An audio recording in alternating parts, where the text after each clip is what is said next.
Au chapitre 13 de sa première lettre aux Corinthiens, l'apôtre Paul affirme que 3 réalités sont essentielles, ou bien, autre traduction possible, que 3 choses demeurent: la foi, l'espérance et l'amour. Mais, dit-il, l'amour est la plus grande. Oui, mes amis, pour nous chrétiens, ces 3 réalités sont essentielles pour notre vie de tous les jours. Elles sont le fondement sur lequel nous pouvons construire toute notre existence. Ce sont la foi, l'espérance et l'amour, mais la plus grande de ces 3, c'est l'amour. Eh bien, aujourd'hui, je voudrais que nous puissions comprendre en quoi la foi est primordiale pour notre existence. En effet, sans confiance, la vie devient carrément impossible. Par exemple, il ne viendrait à l'idée d'aucun automobiliste arrivant à l'entrée du viaduc de l'autoroute qui chez nous contourne Yverdon d'arrêter sa voiture pour avancer à pied et de sauter sur place pour vérifier que le viaduc est solide. Évidemment non. Nous faisons confiance à l'ingénieur qui a fait les calculs et les plans de l'ouvrage, et bien entendu aussi aux ouvriers qui l'ont réalisé. Autre exemple, quand nous prenons le train, nous n'allons évidemment pas au début du convoi pour examiner la tête du conducteur de la loco pour savoir si elle nous convient pour éventuellement monter dans le train. Non, bien sûr, nous partons du principe que le mécanicien, le conducteur, est un professionnel compétent. Et ici aussi, comme dans des tas d'autres domaines, nous faisons confiance. Un autre exemple encore, les marins, navigateurs à voile sur la mer, connaissent bien cette sensation étrange quand il fait nuit et lorsque le ciel et la mer se mélangent en quelque sorte, lorsque l'œil humain a perdu tout repère apparent pour savoir où aller. Oui, dans ces nuits-là, alors la moindre lueur à l'horizon est guettée avec avidité. Et puis, une constatation là, un éclat. Le bateau peut être même à des dizaines de milles nautiques de son port d'arrivée, mais il suffit en effet du faible scintillement à peine perceptible au loin de la lumière d'un phare pour que le navigateur puisse alors vérifier sa route. Le port d'arrivée sera en vue tôt ou tard. Mes amis, l'auteur de la lettre aux Hébreux a-t-il lui aussi traversé la mer, la Méditerranée notamment? Je ne pense pas, mais sa description de la foi me semble-t-il rejoint pourtant l'expérience, en effet, d'une navigation de nuit. Il écrit ceci: « La foi est une façon de posséder ce qu'on espère, un moyen de connaître des réalités qu'on ne voit pas. C'est dans la foi, sans même avoir connu la réalisation des promesses, que les croyants de l'Ancien Testament sont tous morts. Mais la promesse, en somme, ils l'avaient vue et saluée de loin, affirmant que sur la terre, ils étaient des étrangers et des voyageurs. Sous-entendu, en route vers leur destination finale. À la différence de la science, qui n'espère rien, mais qui cherche à expliquer, à démontrer, la foi espère tout et anticipe sur ce qu'elle espère. Et ceux qui cherchent des preuves, comme on dit, de l'existence de Dieu, se trompent dans leur quête, car Dieu est quelqu'un à qui nous pouvons faire confiance, avec qui nous pouvons parler, dialoguer, qui nous accompagne. Dieu est une personne et non pas un savoir philosophique. Le navigateur, dans la nuit, espère donc le port, il ne le voit pas, et la toute petite lueur du phare qui lui est donnée à un certain moment d'apercevoir ne fait en fin de compte que soutenir son espérance en lui permettant de croire qu'il est en effet dans la bonne direction. Nous avons écouté le début du chapitre 11 de la lettre aux Hébreux, qui commence ainsi. Mettre sa foi en Dieu, c'est être sûr de ce que l'on espère, c'est être convaincu de la réalité de ce qu'on ne voit pas. Et c'est à cause de leur foi que les grands personnages du passé, les croyants de l'Ancien Testament, ont été approuvés par Dieu. La foi, c'est l'assurance des choses qu'on espère, la démonstration de celles qu'on ne voit pas. La foi est la façon de posséder ce que l'on espère, le moyen de connaître des réalités qu'on ne voit pas. Bref, la foi est une ouverture vers quelque chose qu'on attend et qu'on ne voit pas encore, ce vers quoi nous sommes en route. Et l'auteur de l'Épître aux Hébreux nous montre ici que la foi, c'est donc une confiance, un abandon à Dieu qui nous appelle, et parfois sans savoir vers quoi ou sans chercher à tout comprendre. Car cette confiance se fonde sur la conviction maintes fois répétée dans toute la Bible que Dieu nous aime et ne veut que notre bien, même si c'est vrai nous avons à passer parfois par des chemins que nous ne souhaitons pas. Et pour l'illustrer, l'auteur de l'Épître s'appuie alors sur l'itinéraire de foi de nombreux personnages de la Bible, scandant ces exemples à chaque fois avec l'expression « c'est par la foi que tel ou tel fit ceci ou répondit à l'appel de Dieu ». Car, dit-il au verset 6, sans la foi, il est impossible de plaire à Dieu. Sans la foi, il est impossible de plaire à Dieu. Il faut ici savoir que l'auteur de l'Épître aux Hébreux, dont l'identité nous est inconnue, a justement écrit cette lettre dans le but d'encourager les croyants d'origine juive à persévérer dans la foi. Et ses destinataires judéo-chrétiens étaient en effet tentés d'abandonner la foi, d'abord parce qu'ils souhaitaient retourner au système des sacrifices de l'Ancien Testament notamment, et ensuite parce qu'ils subissaient, ayant pris une autre option avec le Christ, ils subissaient la pression des critiques, des oppositions, des persécutions de leurs anciens co-religionnaires. Ils étaient donc tentés de tout laisser tomber. Dès lors, tout au long des chapitres 1 à 10 de la lettre, l'auteur répond à leur première tentation en leur présentant précisément une complète argumentation pour leur démontrer que Jésus a parfaitement accompli le but et la signification des sacrifices de l'Ancien Testament. Il est, lui, supérieur à tout cela. Conclusion, ne retournez donc pas à l'ancien système. Et puis, à partir de la fin du chapitre 10, dans notre chapitre 11, l'auteur répond à leur deuxième tentation. Il leur écrit en quelque sorte « Même si vous souffrez des épreuves et des persécutions, ne retournez pas en arrière. Vous avez mis votre foi en Jésus-Christ. Et mettre sa foi en Dieu, écrit-il, c'est être sûr de ce que l'on espère, c'est être convaincu de la réalité de ce qu'on ne voit pas.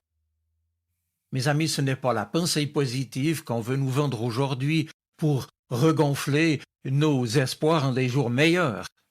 Non, quand on ne croit plus en l'Évangile d'ailleurs, on est prêt à croire n'importe quoi. Croyez et vous verrez, tout va bien aller, nous dit-on.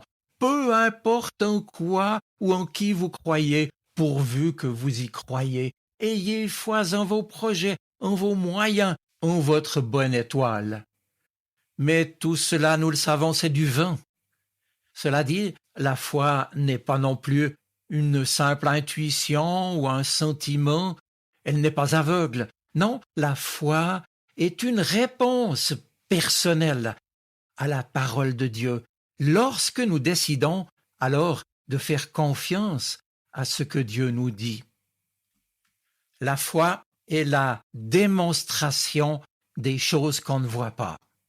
Il existe bel et bien des choses réelles qui sont invisibles à nos yeux.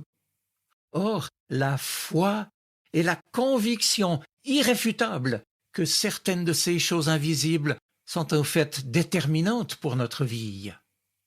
Eh bien, par la foi, avec les yeux de la foi, nous recevons la capacité de voir, de sentir, de pressentir ces réalités invisibles, de les expérimenter. Nous devenons capables de les voir par la foi. Et c'est cette capacité qui nous est accordée et qui nous donne l'énergie pour affronter les difficultés de ce monde, dit l'auteur de l'Épître. Car une chose est certaine pour lui, comme pour nous, tous ceux qui sont cités dans notre chapitre 11 n'ont pas été épargnés, au contraire. La foi ne les a pas protégés, elle les a au contraire largement exposés à l'épreuve, à la persécution, au malheur innocent. Et je cite l'auteur. Certains, dit-il au verset 35 et suivant, certains ont été torturés et n'ont pas accepté la libération qui leur était proposée, sous-entendu, reniant leur foi, car ils voulaient obtenir une meilleure résurrection. Et puis d'autres ont subi l'épreuve des moqueries et des coups de fouet, des chaînes et de la prison. Ils furent lapidés, sciés en deux, massacrés à coups d'épée. Ils allèrent çà et là, manquant de tout, harcelés et maltraités. Non, la foi n'est pas un parapluie. La foi chrétienne ne protège pas des épreuves, mais elle nous permet de les traverser sans cesser d'espérer. La foi n'a rien d'un parapluie confortable qui nous mettrait à l'abri, et qu'ils sont nombreux, ceux et celles qui ont vécu tout le contraire, qui ont été exposés en effet aux persécutions, au mépris des puissants, jusqu'à devenir, écrit l'apôtre Paul en 1 Corinthiens 4, jusqu'à devenir le rebut de l'humanité, l'ordure du monde. La foi n'a pas non plus garanti d'ailleurs la réalisation de la promesse du vivant de ceux qui ont fait confiance à Dieu dans l'Ancien Testament, du vivant de Joseph, par exemple, qui n'a pas vécu l'Exode, ou de Moïse qui n'est pas entré en terre promise, et même de Jésus qui est mort lamentablement, abandonné de tous. Si nous pensons que la foi chrétienne n'a pour but que de nous procurer un mieux-être personnel ici-bas, nous nous trompons lourdement. Or, malheureusement, ce qui intéresse la plupart des gens n'est pas Dieu en lui-même, mais ce que Dieu peut leur apporter. Et à ce propos, disait déjà Maître Eckhart, qui fut un chrétien et un théologien d'une profonde spiritualité, il l'écrivait au Moyen-Âge, « Ceux-là, ils aiment Dieu comme on aime une vache, c'est-à-dire pour sa viande, son lait, son cuir, mais pas pour elle-même. »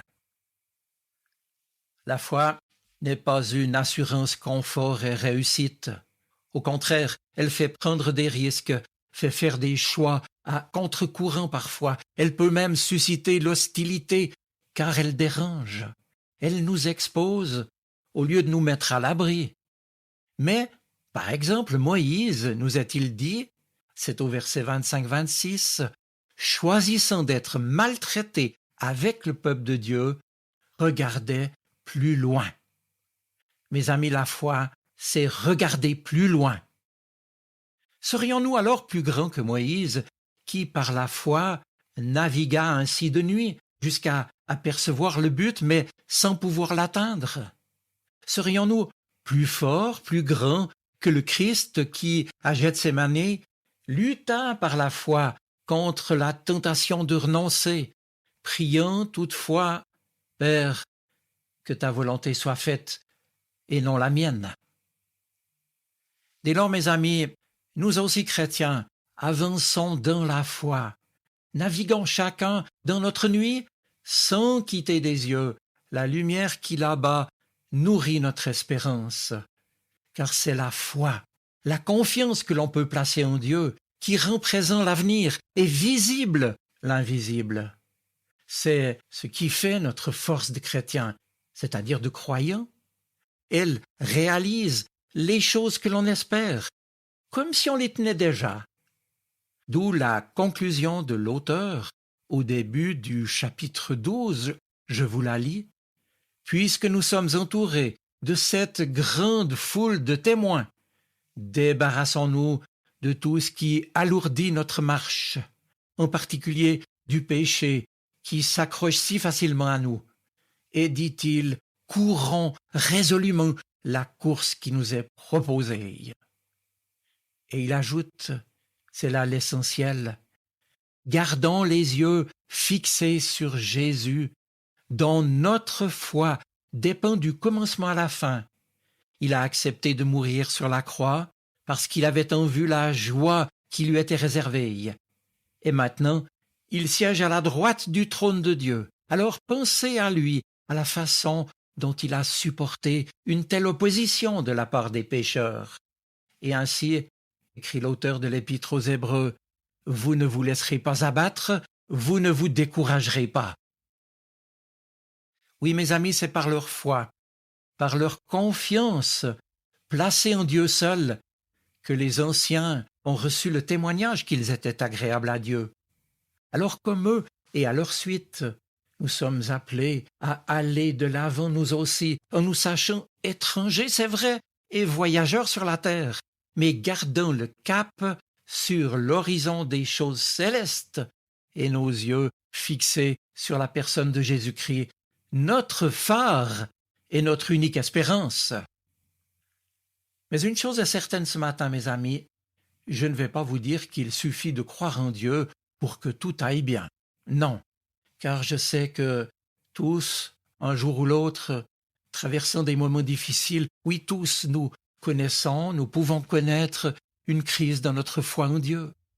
Je sais que face au décès d'un être proche ou trop tôt disparu, face à un handicap, à une maladie grave qui nous tombe dessus, face à des échecs, etc., face à tout cela, personne ne peut simplement dire « J'ai confiance en Dieu, tout va très bien, Madame la Marquise ». Alors, acceptons que l'expérience du doute soit parfois nécessaire pour notre foi, car ce n'est qu'à travers elle que celle-ci peut paradoxalement grandir et s'affermir et mûrir qu'au travers de l'épreuve. La confiance en Dieu n'a donc rien à voir avec une crédulité béate et fataliste qui s'exprime dans une fuite de la réalité où il n'y aurait plus rien à faire, plus rien à entreprendre, plus à lutter, où il suffirait de faire sa prière pour que tout puisse bien aller. La confiance en Dieu doit être une confiance qui nous permet, malgré nos tempêtes et dans nos nuits, de continuer à naviguer les yeux fixés sur l'horizon de Dieu. Cela dit, notre confiance, je le répète, ne nous apporte pas à coup sûr la victoire sur les difficultés. Et il est des tempêtes et des difficultés que nous ne vaincrons pas. Il est des sommets et des courses de montagne qui ne sont pas à notre portée, même si elles le sont pour d'autres. Alors, je vais le dire en conclusion, je crois que malgré les difficultés et les épreuves, même si elles ont apparemment le dernier mot, et je pense ici bien sûr à la mort, nous pouvons garder confiance en Dieu, qui lui aura le dernier mot. La victoire du matin de Pâques est notre garantie. Alors gardons-lui notre confiance, qui nous permet d'affronter avec courage et persévérance, avec lucidité et sérénité, les drames et les épreuves de la vie. La confiance ne rend pas toujours victorieux, c'est vrai, mais placée en Dieu, elle demeure cette réalité essentielle qui me permet malgré tout, et avec lui, de vivre ma vie, de la vivre pleinement, cette vie, et sans comparer avec celle des autres, cette vie que j'ai reçue, de la vivre avec ses hauts et ses bas, et quoi qu'il arrive.